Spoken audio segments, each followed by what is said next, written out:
Hello, my name is Cheryl. I'm a member of the City of Kingston Early Childhood Education team, and I'm here to talk to you as a parent who's working with a child who's doing remote learning at home. Today I wanted to explore a little bit more about relationships, and we all know how integral relationships are to well-being, but also how important they are for learning. I wonder if you go back to your own childhood and your own experience of schooling and think about what's worked really well for you and what teacher supported you the most in your learning and the significance of the relationship you had with that teacher. I know that some people say, I had a really strict teacher, I had a teacher that was a true disciplinarian and I learned a lot from them. That's probably true. But I think if you think about it, what you learn from teachers like that is different to the learning that you do with a teacher who actually gets you and has a good relationship with you. So from that point of view, maybe it's worth thinking about that in relation to how you're working with your child while you're supporting their learning, and how important your relationship at that time is also going to be for their learning.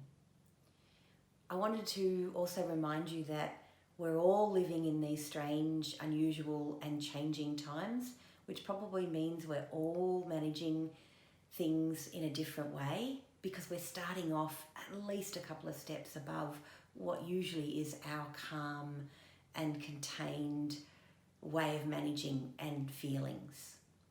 And that's probably impacting our tolerance levels. And you might find that anything additional just takes you closer to that, tipping you over the edge. What you might be finding, and I hear parents telling me they are doing this, some of them are finding this, they're finding things that usually you could brush off are actually sticking around a lot longer and hanging on. They describe themselves as feeling a bit on edge, not really understanding why. They're exhausted and tired. It's impacting sleep and eating, and they're losing it much more quickly than they often would. Little things are getting under their skin, and it doesn't take much to go past it. Add to all that you're probably juggling your roles in your work, if you are working, or your roles as someone who's managing without having work at home. You're managing your role as a parent, as a friend, as a partner, all those sorts of things. And managing how it feels to be cooped up, managing your children as they manage how to be cooped up. Even those of you say, I got this is great. Fantastic, I'm pleased to hear it, but I think you could probably expect we're going to have better days and some not so good days. And I don't need to tell you that all relationships will have their ups and downs, including the relationship you have with your child at the moment and with your child as you support them as remote learners. Perhaps it might be worth remembering too that your children are also experiencing all of those things you are as well. The changes that they are having forced upon them are also creating their level of calm to be different, their stress levels to be different, and they're probably having the same sorts of reactions more often than they would at other times as well. And in this time, relationships are probably likely to rupture. That's part of what relationships are, the ups and downs of relationships.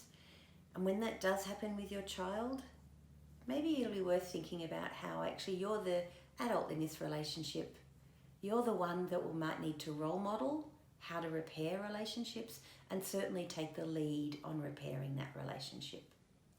So at the right time, you might need to take some steps to make sure things are okay again.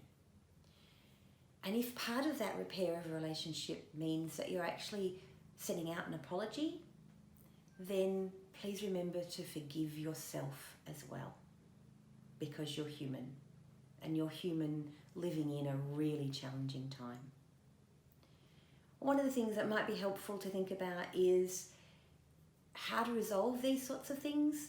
If it were a friend telling you the same things that you're going through, and your friend was asking you for some advice or some words of wisdom as to what they could do next and how they could approach this problem, what would your answer be to your friend?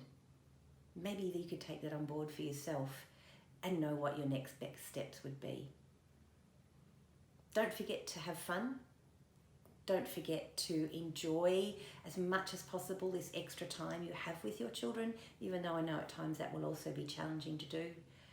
Be playful when you can. Create some positive memories. And I'll see you again. Bye.